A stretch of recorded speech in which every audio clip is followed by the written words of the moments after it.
일론 머스크 테슬라 CEO가 날개처럼 펼쳐지는 문이 달린 자동차에 올라탑니다. 오늘 공개된 자율주행 택시 사이버캡 시제품입니다. 두 명이 탈 수 있는데 차 안엔 핸들도 페달도 없습니다. 눈 역할을 하는 카메라로 인공지능이 상황을 판단해서 알아서 운전하기 때문에 핸들과 페달이 필요 없다는 겁니다. You can do whatever you want while you're in this comfortable little lounge. And when you get out, you will be at your destination. 스마트폰을 무선 충전하는 것과 비슷한 유도 충전 기능을 장착해서 플러그도 없앴다고 밝혔습니다. 가격은 3만 달러, 우리 돈으로 4천만 원 이하로 2026년부터 양산할 건데 누구나 이 차들을 사서 택시 회사를 운영하듯이 돈을 벌 수 있을 거라고 말했습니다. Uber or Lyft driver today, where they can actually sort of manage a fleet of cars and like a sort of manage, I don't know, 10, 20 cars. 양산 일정을 밝히지 않았지만 20인승 전기차 시제품과 개발 중인 인간형 로봇 옵티머스도 공개했습니다. This would cost something like, I don't know, $20,000, $30,000. Probably less than a car, is my prediction long term. 이 발표 이후 장외 거래에서 테슬라 주가는 3% 넘게 떨어졌습니다. 당국이 까다롭게 따지는 안전 규정을 어떻게 충족할 건지 구체적인 해결 방안을 제시하지 않았고 당장 실적에 도움이 될 저가형 전기차도 내놓지 않았다는 이유에서입니다. 하지만 이미 구글과 GM이 앞장선 무인 택시 개발에 테슬라까지 뛰어들면서 이제 경쟁은 더 불붙을 전망입니다. 뉴욕에서 SBS 김범주입니다. 자, 우리나라 이제 겨우 세대 15분행인데 미국, 중국에서는 지금 운전자 없는 자율주행 택시가 이미 상용화 됐다고 들었습니다. 그렇습니다. 네. 미국 같은 경우는 이제 그 웨이모하고 네. 뭐 최근에 이제 GM 크루즈라는 차가 이제 사고가 발생했던 그렇죠. 부분도 있고 웨이모도 뭐 사고 네. 기록도 있습니다만 그래서 이제 미국 같은 경우는 굉장히 그 무인 택시로 운영이 되고 있고 네. 실제로 한 뭐 1,000대 정도 되는 많은 그 무인 택시가 지금 운행이 되고 있는데 여기서 되게 중요한 것은 뭐냐면 네.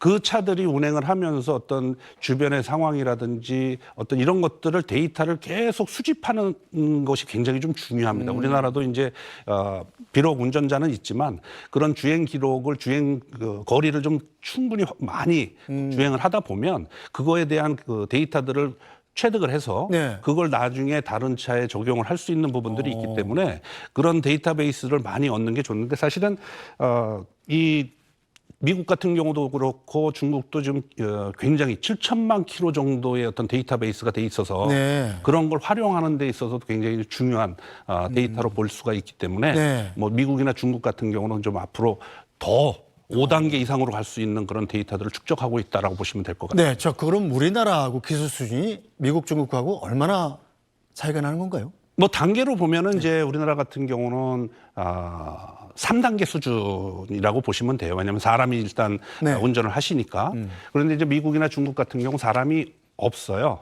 그래서 이런 경우는 이제 한 4단계 정도 레벨이라고 보시면 되고 우리나라 같은 경우도 지금 이 부분에 대해서는 이제 이 법적인 문제도 지금 마련을 하고 있고요. 네. 2028년 정도 가면은 이제 4단계까지도 지금 허가할 수 있는 그런 단계가 좀 마련돼 있습니다. 네, 완전 자율주행 5단계까지 가려면 그럼 시간이 얼마나 걸릴까요?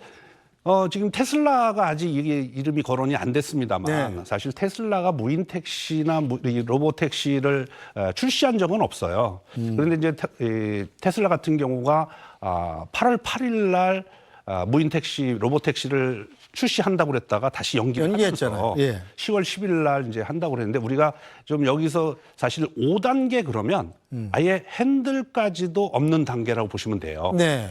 이제 사람이 없는 걸 떠나서 핸들도 없고 브레이크나 뭐 악셀 페달도 있을 필요가 없는 상황. 그냥 알아서 그러니까 가는 거죠. 가는 거죠. 예. 그래서 이제 테슬라가 아무래도 10월 10일 날 핸들이 없는 차를 내기는 좀 어려울 것 같긴 합니다만 아마 추후에 핸들이 없는 차도 빠른 시간 내에 이렇게 만들 수 있는 그런 단계가 아닌가라는 생각이 들어요. 테슬라가 오는 10월 10일 날 발표하기로 한 이른바 로봇택시 네. 뭐 흘러나오는 정보는 없나요? 굉장히 극배에 붙이고 있다고 들었습니다. 뭐 일단은 뭐 주가 때문에 그럴 수도 있기는 네. 합니다만 아무튼 관심을 좀 굉장히 좀 많이 갖고 있는데 이 핸들이 있느냐 없느냐가 되게 중요한 이 상황입니다.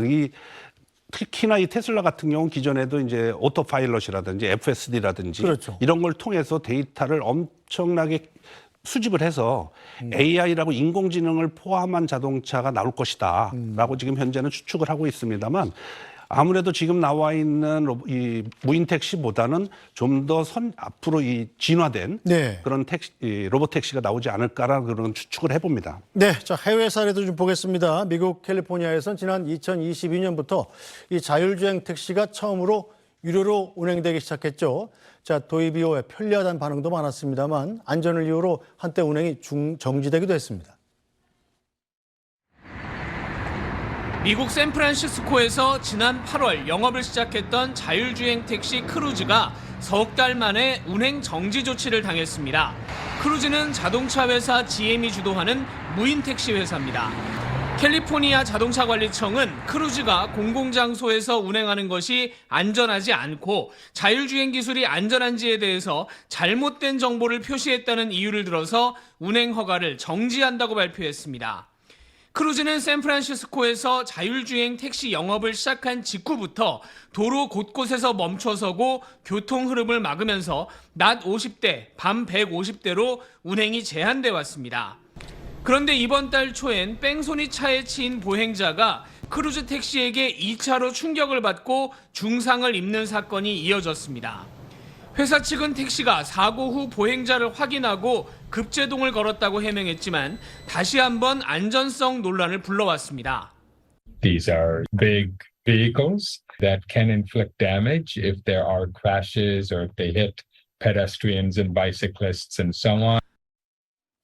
네, 뭐 여러 가지 사고도 있고 잡음도 있고 문제도 있습니다만 결국엔 자동차는 자율주행으로 가야 한다는 게 사실은 대세기도 하고 정해진 길이나 마찬가지잖아요. 우리는 어떤 기술 개발, 어떤 단계를 거쳐서 완전 자율주행의 시대로 가게 될까요?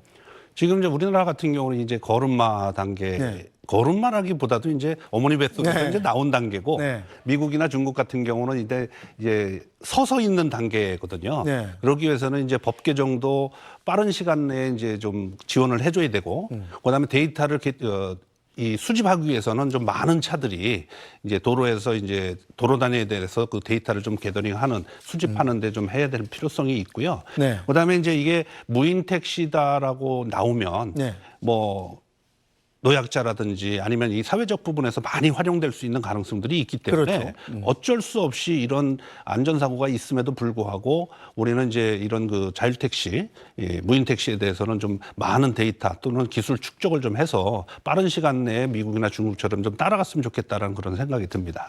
지난 2021년 11월 중국에서 처음으로 상용화된 자율주행 택시입니다. 약 2년 만이 지난 지금 어떻게 운영되고 있는지 직접 타봤습니다. 지금 막 이 자율주행차가 운행을 시작을 했습니다. 이렇게 운행을 시작을 하게 되면요. 달리거나 멈추거나 이 모든 기능을 이 차가 스스로 판단을 해서 주행을 하게 됩니다.